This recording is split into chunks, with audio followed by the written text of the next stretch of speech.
है मेवा पाक। उससे पहले आप सभी को हैप्पी जन्माष्टमी। तो अब हमने लिए कढ़ाई, इसमें हम डाल देंगे 2 बड़ा चम्मच देसी घी। और हम भगवान कृष्ण के लिए प्रसाद बना रहे हैं तो देसी घी में ही बनाएंगे। मैंने 2 चम्मच ले लिया है, 2 बड़ा चम्मच। अब इसे हल्का सा हम गरम करेंगे। अब हमारा घी गरम हो गया, ये चेक करने के लिए हम इसमें 1 पीस गोंद का डालेंगे और चेक करेंगे ये अच्छे से भुनना है या नहीं, क्योंकि हमें ना ऐसा ऑयल घी चाहिए जिससे कि हमारा गोंद एकदम फूला फूला फ्राई हो।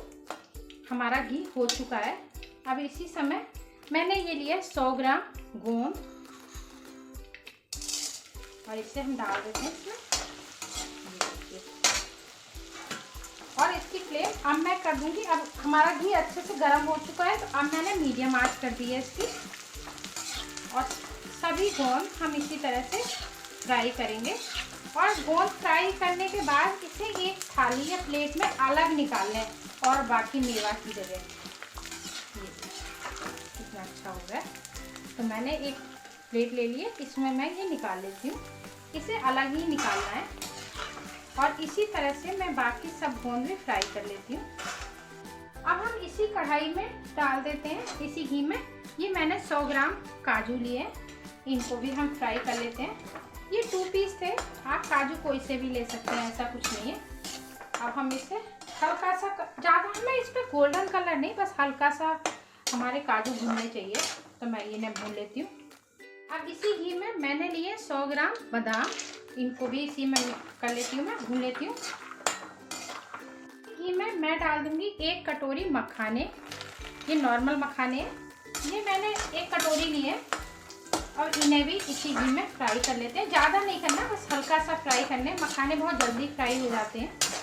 देखिए मखाने भी हमारे फ्राई हो गए। अब इन्हें भी हम एक उसी प्लेट में निकाल लेते हैं जिसमें बादाम और काजू निकाले थे। अब मैंने इसी कढ़ाई में 1 चम्मच घी और ले लिया है।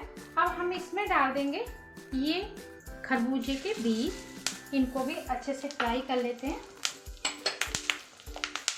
और इसकी फ्लेम थोड़ा सा कम कर लेंगे, ये एकदम से चटकते हैं ना। देखिए बीज भी अच्छे से फ्राई हो चुके हैं। अब इसी में मैं डाल देती हूँ 1 कटोरी, मैंने ये जो साबुत नारियल होता है ना उसको ग्रेट कर लिया है, ये डाल देती हूँ इस तरह से। और साथ में इसी समय मैं डाल दूंगी इसमें 2 से 3 चम्मच खसखस। और मैंने 50 ग्राम के करीब किशमिश लिए, ये डाल देती हूँ। और 2 चम्मच मैंने ये चिरौंजी, ये भी इसमें डाल देंगे।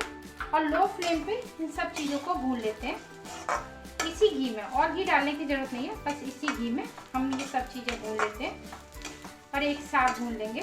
ज़्यादा टाइम भी नहीं लगेगा क्योंकि हमारी कढ़ाई भी गर्म है और घी भी। तो मैं इन्हें 1 से 2 मिनट भून लेती हूँ। ये सब चीज़ें अच्छे से भून चुकी हैं। अब हम इन्हें एक बर्तन में निकाल लेते हैं।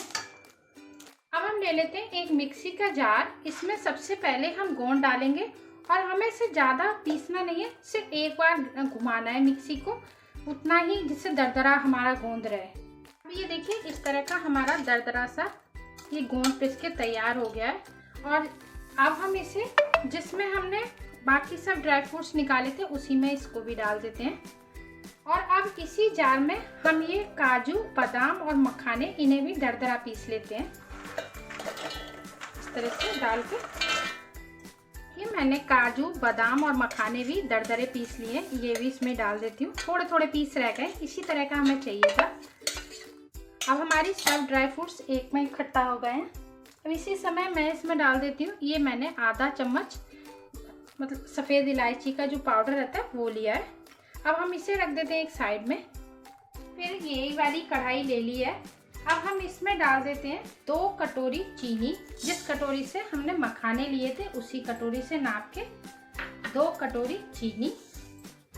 और इसी कटोरी से नाप के मैंने लिया है 1 कटोरी पानी, ये देखिए। और अब हम इसे अच्छे से पकाएंगे जब तक कि ये हमारी, पहले तो चीनी पिघल जाती है तब तक पकाना है।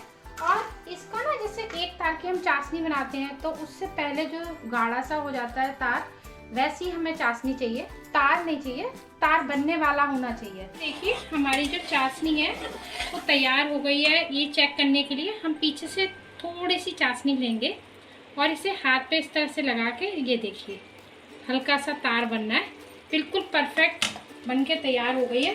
अब हम इसकी फ्लेम कर देंगे बंद और ये हमने सब मिक्स पीस के रखा था, ये इसमें डाल देते हैं पूरा। तार की चाशनी हमें बनने नहीं देनी है, सिर्फ बनते हुए जितनी, मतलब जब बनने वाली होती है ना उतना रखना है। और अब इसे अच्छे से कर लेते हैं मिक्स, इस तरह से मैं अच्छे से मिक्स कर लेती हूँ पहले।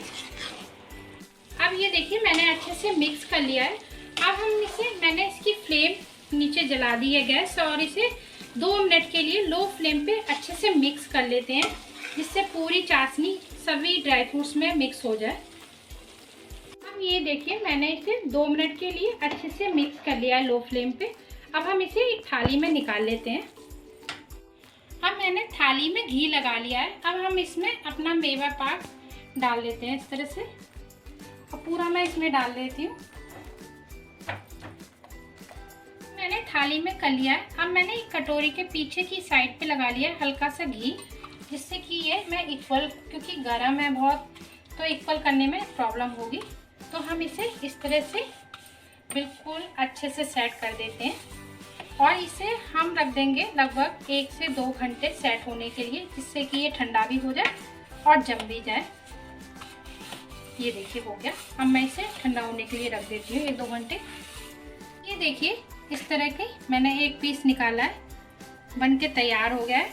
मैं एक पीस और निकालती हूँ। और अगर आपको ये वीडियो मेरी थोड़ी सी भी पसंद आती है और जन्माष्टमी स्पेशल मेवा पाक, ये देखिए, तो मेरी वीडियो को ज़्यादा से ज़्यादा लाइक करें, शेयर करें, कमेंट करें और चैनल को सब्सक्राइब करें।